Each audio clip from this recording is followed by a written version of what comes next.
In the ancient world, where empires clashed like thunder and entire civilizations vanished in the span of a single ruthless generation, there existed a type of warrior so ferocious, so unpredictable, and so overwhelmingly terrifying that even the mighty Roman Empire, a machine built on discipline, steel, and conquest, hesitated before facing them.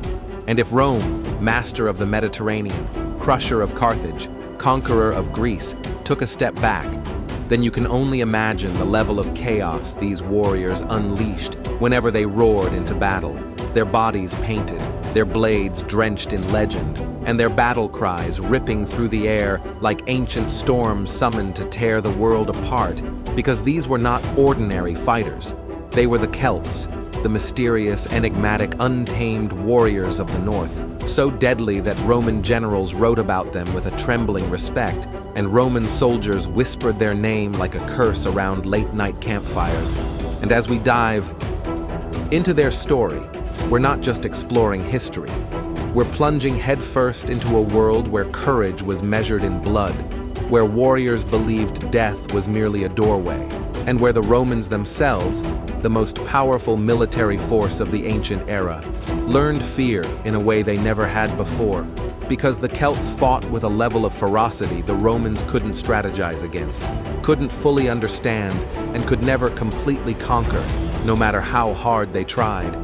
So join me as we dissect the secrets of these mysterious warriors, decode the tactics that made them nearly unstoppable, and uncover why Rome, for all its legions and discipline, genuinely feared them more than almost any enemy they ever faced.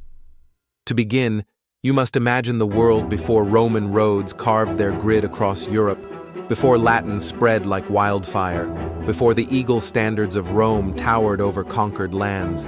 Instead, picture rolling green hills, misty forests, brutal winters, and tribes who lived by the rhythm of nature rather than the order of cities. Tribes who saw the world as alive with spirits, gods, omens, and destiny. Tribes who believed that battle was not merely survival, but a sacred dance between life and death, where honor burned brighter than fear and courage mattered more than breath itself. These tribes were the Celts, a vast network of warriors and clans stretching from Ireland to the Danube, from the Pyrenees to the Alps, united not by a centralized kingdom, but by a shared culture of storytelling, ritual, craftsmanship, music, and most of all, warriorhood. While Rome valued discipline, formation, and hierarchy, the Celts valued individuality, bravery, unpredictability, and raw passion.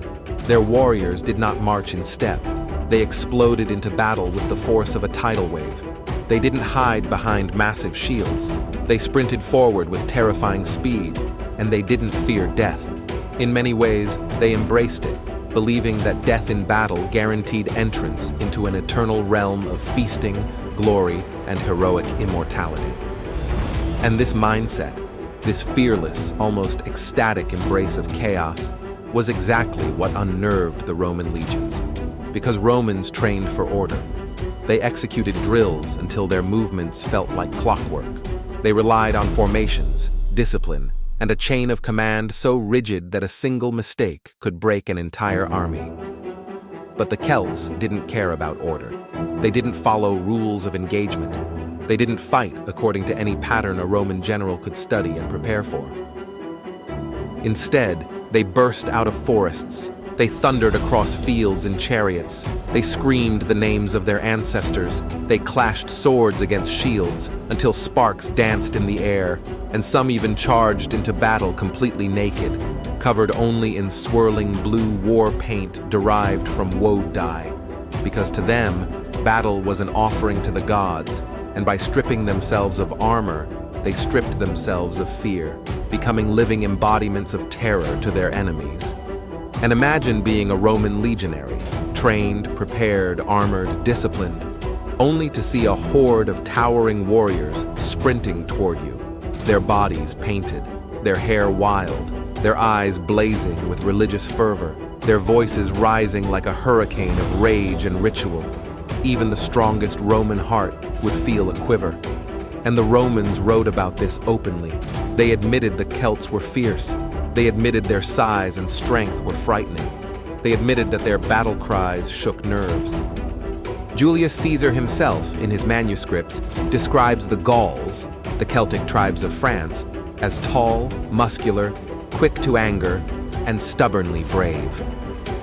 Roman historians noted that Celtic swords were long and deadly, that their shields were beautifully crafted and decorated with terrifying symbols, that their helmets, often adorned with animal motifs, made them look like mythical beasts rising out of the mist.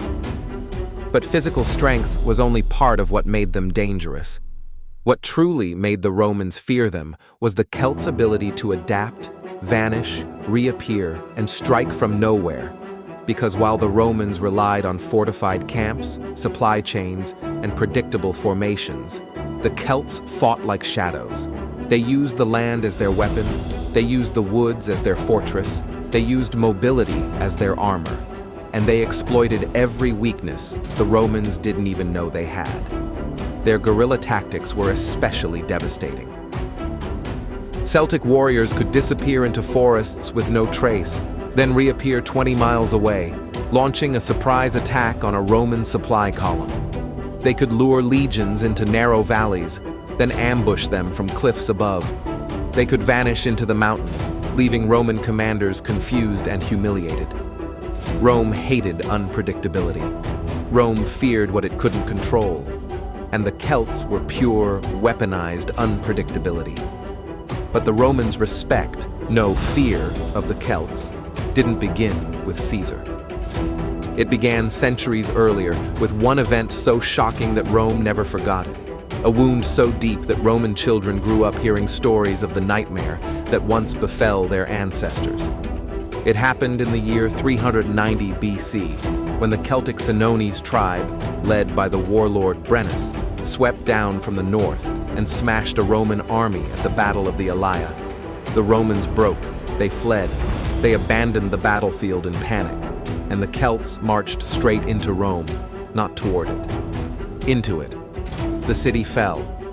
The Romans retreated to the Capitoline Hill, trembling behind makeshift defenses, watching helplessly as the Celts torched their homes, looted their temples, and roamed the streets like conquerors.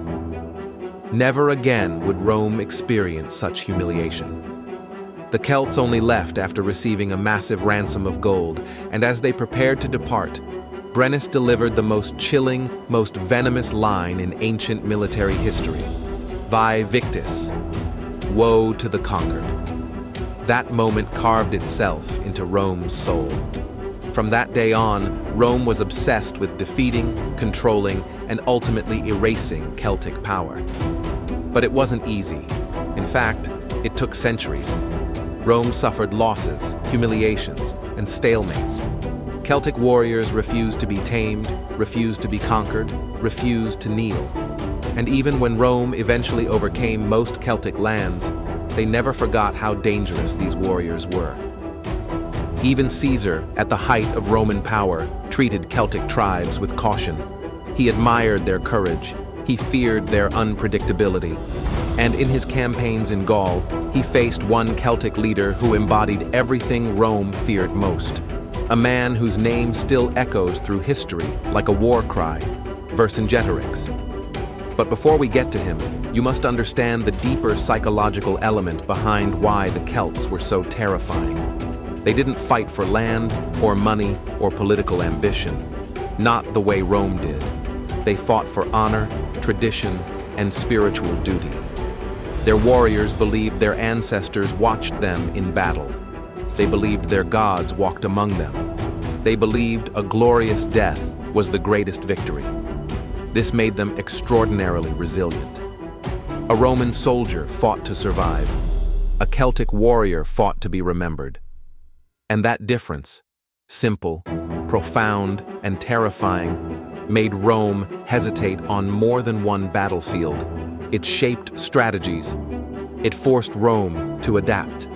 And in the end, it left a legacy so powerful that even now, thousands of years later, we're still mesmerized by these mysterious warriors who roared out of the forests and challenged the mightiest empire the world had ever seen.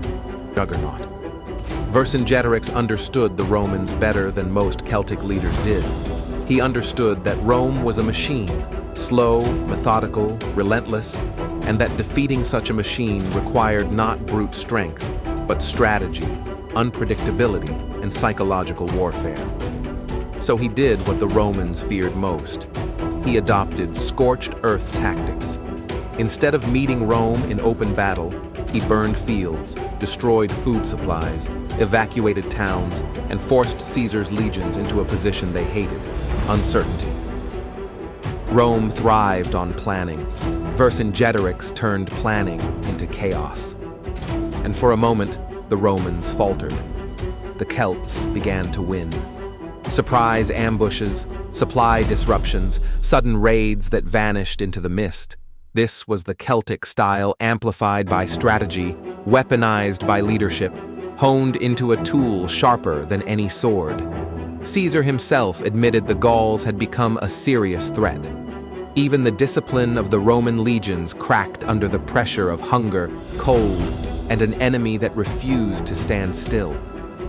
But the Celts' greatest advantage, fierce independence, was also their greatest vulnerability.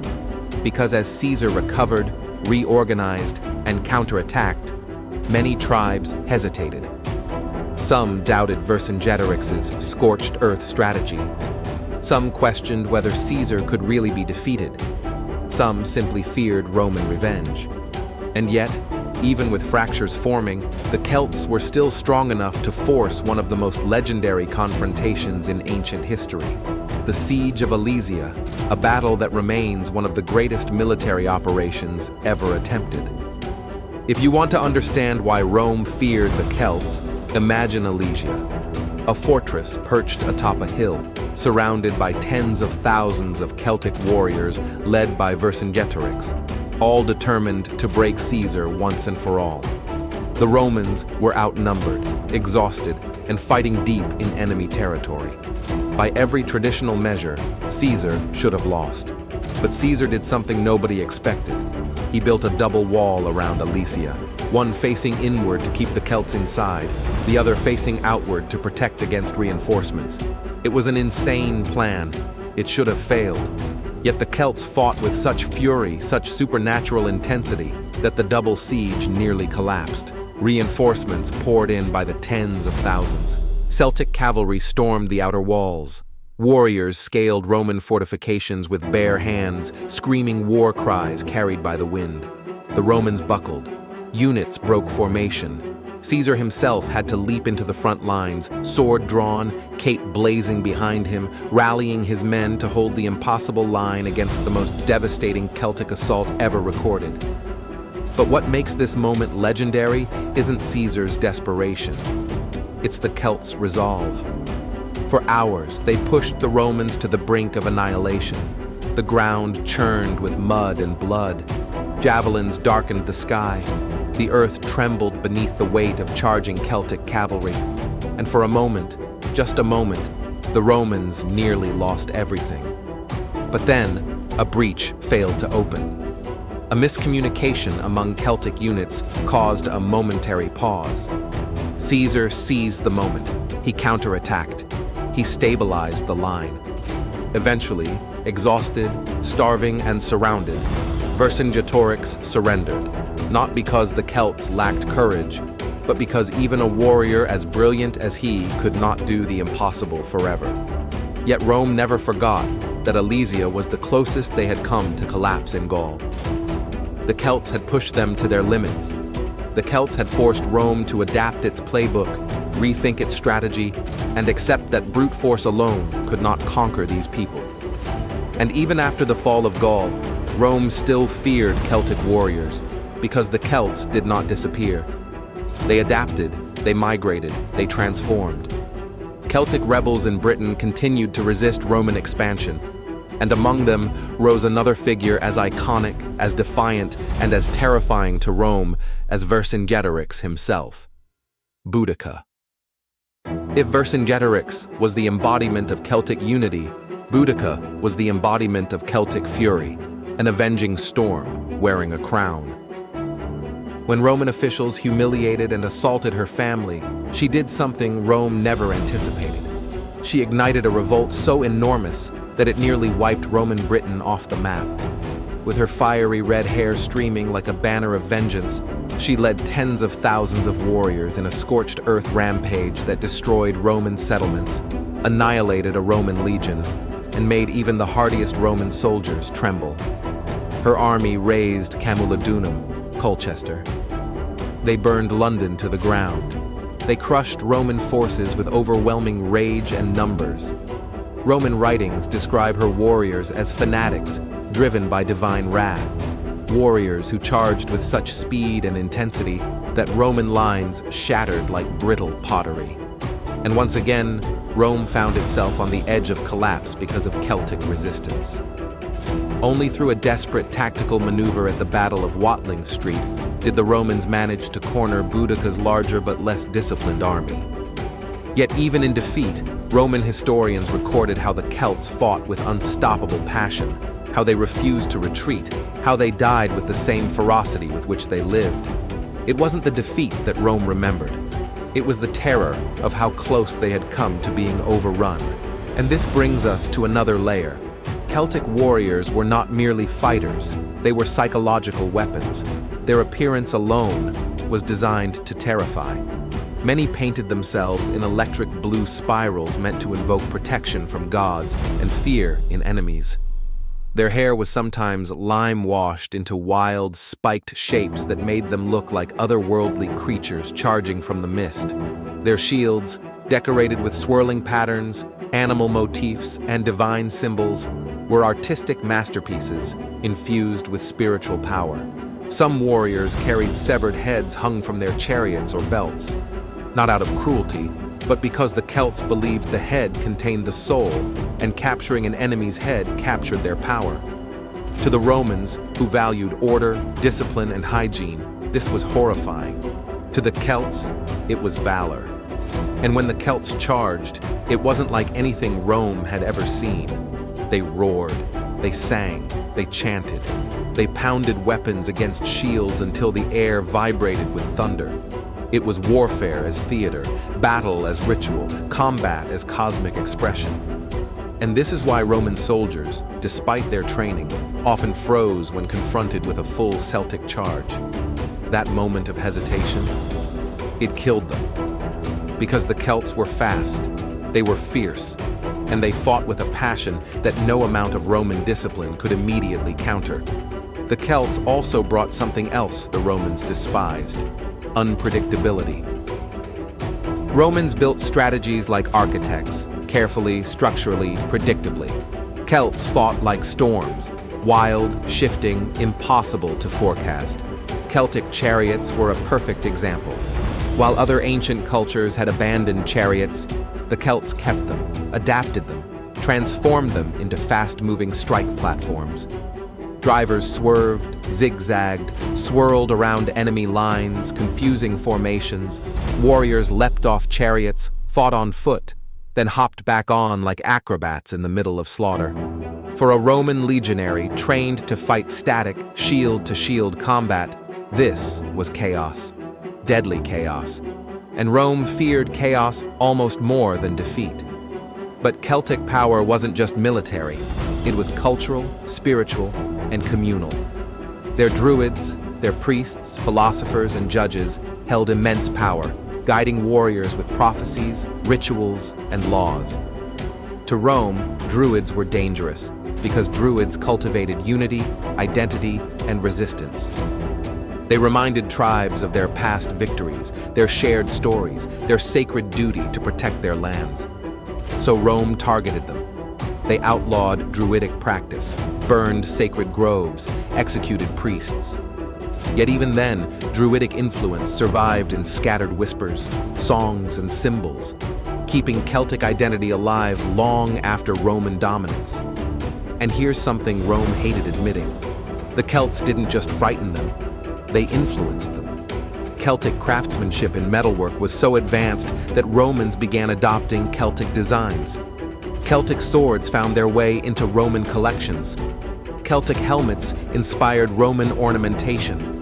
Celtic patterns appeared on Roman jewelry. Rome feared the Celts, but Rome also admired them, begrudgingly, silently, deeply. Even today, when you look at European art, architecture, and mythology, the fingerprints of Celtic culture remain. And when you peel back the layers of history, you realize something profound. Rome may have conquered Celtic lands, but the Celts conquered Roman imagination. They became legends. They became symbols of resistance. They became archetypes of untamed warriorhood. And as we move deeper into their story, we uncover the real psychological core of why Rome feared them. It wasn't just their strength. It wasn't just their tactics. It wasn't even their unpredictability. It was the fact that the Celts represented everything Rome wasn't. Raw freedom versus rigid order, individuality versus conformity, passion versus discipline, spirituality versus pragmatism. Rome wanted to control the world. The Celts wanted to live in it freely. Rome wanted empire. The Celts wanted honor. Rome built walls. The Celts ran wild across them. These opposing worldviews weren't just political, they were existential. To Rome, the Celts were not merely enemies. They were the embodiment of chaos itself, a living reminder that not everything could be conquered, categorized, or controlled. And that, more than any spear or sword, is what made the Celts so terrifying. But the story of why Rome feared the Celts doesn't end with battlefield chaos, cultural clashes, or legendary leaders. It reaches deeper into the psychological shadows that shaped the ancient world. Because the most dangerous thing about the Celts wasn't their strength, or their tactics, or even their terrifying war cries. It was the fact that Rome could never truly predict them, never fully understand them, never assimilate them the way they did so many other conquered peoples. Rome could Romanize Greeks, Egyptians, Iberians, Syrians, but Celts? Celts remained Celts, wild and unbroken, even when surrounded by Roman roads, Roman laws, and Roman taxes. Their spirit didn't bend, their identity didn't dissolve, their defiance didn't fade. In the Roman perspective, this made them not just enemies, but potential rebellions waiting to happen, volcanoes of resistance simmering beneath the surface. And for an empire obsessed with control, that was the ultimate nightmare. Rome's entire power structure revolved around predictability, predictable armies, predictable supply lines, predictable politics, and even predictable enemies. Hannibal? Brilliant, but predictable in his long-term goals. Parthians? Dangerous, but predictable in their tactics. Germanic tribes? Brutal, yes, but still somewhat predictable in their social structures and responses to Roman pressure. But the Celts? They could be calm one year, erupt in full revolt the next. They could disperse peacefully for decades, then unite under a charismatic leader like Vercingetorix or Boudica, and suddenly plunge an entire province into flames. They were like a storm system, hovering over the empire, beautiful, powerful, and capable of unleashing unimaginable destruction with almost no warning. And that, more than anything, kept Roman generals up at night. Yet beyond this unpredictable spirit lay something even more enigmatic and dangerous: Celtic spirituality. Their world was alive with omens, rituals, and supernatural meaning. They believed in cyclical time, life, death, rebirth. They believed heroes became immortal through story and song. They believed the fallen lived on in the otherworld, feasting forever in halls of glory. Because of this, their warriors didn't fight like men clinging to life. They fought like souls already halfway in the afterlife, ready to cross the threshold the moment their blade struck true. To Rome, this was madness. To the Celts, it was honor. And that philosophical difference created a type of warrior the Romans simply couldn't replicate. Roman soldiers fought because it was their duty, because it paid well, because it brought citizenship and land. Celtic warriors fought because it was their identity, their calling, their sacred connection to ancestors, stretching back into myth. A Roman soldier might hesitate when the battle turned grim. A Celtic warrior became more dangerous the closer he came to death. This is why Roman writings often describe Celtic fighters as berserk, possessed, or driven by frenzy. That wasn't exaggeration, it was cultural misunderstanding. What Rome saw as frenzy was ritual. What Rome saw as madness was devotion. What Rome saw as fearlessness was spiritual certainty. And this spiritual certainty manifested in ways that terrified Rome at a level deeper than swords and shields, at the level of ideas. Rome feared no army more than an army that didn't fear death. But the Celts didn't stop at fearlessness. They brought something else into battle that Romans found utterly alien: the presence of their women. Celtic women weren't shut away from politics or warfare. They weren't voiceless. They weren't submissive. They weren't confined to domestic life the way Roman women were expected to be. Celtic women could own property, lead tribes, issue decrees, advise kings, and in rare but powerful cases, command armies. To the Roman mind, this was chaos. To the Celts, it was tradition. Think of Boudica standing tall in her chariot, spear raised, hair flowing like wildfire, delivering speeches that electrified entire armies. Think of Celtic queens who negotiated treaties, wielded influence, and sometimes even engaged in personal combat. To Rome, a woman on a battlefield was an omen of disorder. To the Celts, it was a sign of unity. Because when the women fought, the entire tribe fought with a vengeance Rome could never match. And this brings us to another reason the Celts terrified Rome: the unity of their warriors with their environment.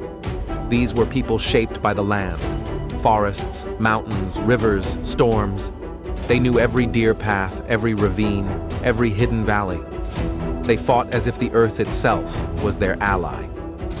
Their ambushes felt supernatural because they emerged from natural camouflage: mist, rain, dense woods, rocky slopes. They were not merely fighters, they were hunters. Roman legions hated fighting in forests. They despised wetlands, narrow passes, and anything that disrupted formation. The Celts lived in such terrain, mastered it, weaponized it. They fought horizontally, striking supply lines, scouts, officers, weak points. Every Roman general dreaded marching through Celtic lands because every tree could hide a spear, every ridge could hide a warband, every shadow could conceal a warrior ready to leap out with the fury of a thunder god. This constant tension wore on Roman morale. Even when Rome won battles, they often lost sleep. And losing sleep for Rome, the empire built on discipline, was dangerous. But to truly grasp why the Celts terrified Rome, you must look at one of the most symbolic confrontations of all: the Celtic charge versus the Roman testudo. The testudo, the tortoise formation, was Rome's pride. Shields locked, spears pointed, an impenetrable wall of discipline. The Celtic charge, however, was the opposite: wild, swift, explosive, and emotionally overwhelming. When the two collided, the testudo might hold, but Roman soldiers felt the shockwave in their bones. They could hear the roars, they could see the tattoos, they could smell the sweat, the fires, the woad dye.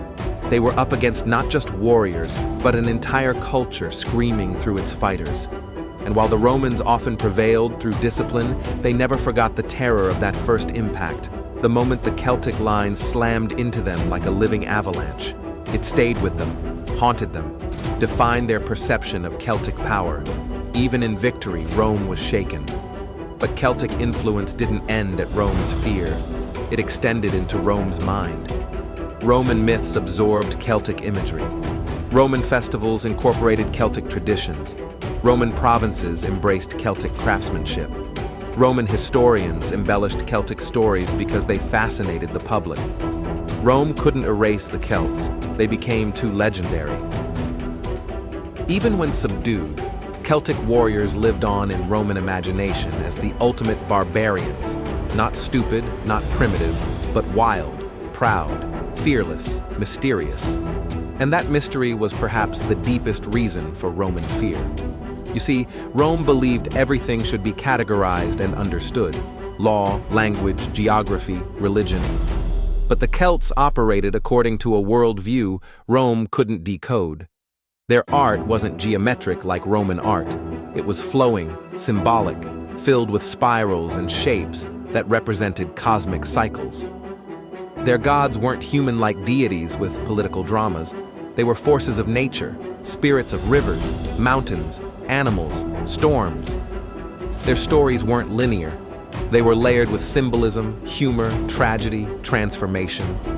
Their society wasn't hierarchical like Rome's. It was flexible, tribal, fluid.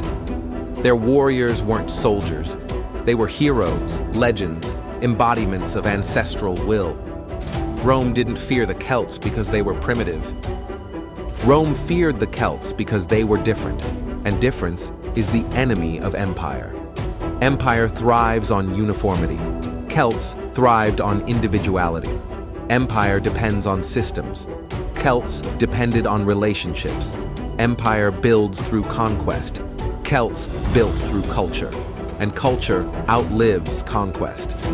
Centuries after Rome defeated the Celts, Celtic languages survived. Celtic myths survived. Celtic music survived. Celtic identity survived. Meanwhile, Rome eventually fell. The Celts remained, and in this strange twist of history, the very people Rome feared most, people they portrayed as unpredictable, chaotic, savage, became one of the most romanticized, celebrated, and influential warrior cultures in Western imagination. Today we see Celtic symbols everywhere: tattoos, jewelry, movies, festivals. We celebrate Celtic holidays. We study Celtic languages. We listen to Celtic music. We are drawn to their mystery, fascinated by their courage, inspired by their resilience. And so, when we look back and ask, why did Rome fear the Celts so much? The answer is far bigger than weapons and battles. Rome feared them because the Celts were the one enemy they could never fully conquer, physically, psychologically, culturally, or spiritually. The Celts showed the world that raw courage can shake an empire, that freedom can outlast oppression, and that culture can survive even the greatest military machine in history. And when you imagine those warriors, painted blue, hair wild, voices raised to the heavens, storming into battle with the fury of gods, you understand that Rome didn't just fear them. Rome remembered them. Rome admired them. Rome was haunted by them. And the world still is. So as we close this deep dive into the mysterious warriors who terrified the most powerful empire in ancient history, ask yourself, what made the Celts truly dangerous? Was it their strength, their strategy, their culture? Or was it something far more profound? The unbreakable fire of a people who refused to kneel? Because that fire still burns in the stories we tell today, in the symbols we wear, in the music we play, and in the fascination that brings us to this moment, thousands of years later, still captivated by the warriors Rome feared the most. And if this journey through ancient history has left you intrigued, inspired, or curious for more, make sure you explore the other stories on this channel. Stories of legendary battles, forgotten empires, and warriors who shaped the world. Leave a comment about which ancient fighters you want to see next. Subscribe for more high-intensity storytelling. And remember, history doesn't just live in books. It lives in us, in our imagination, in the stories that refuse to die. The Celts understood that. And now, so do you.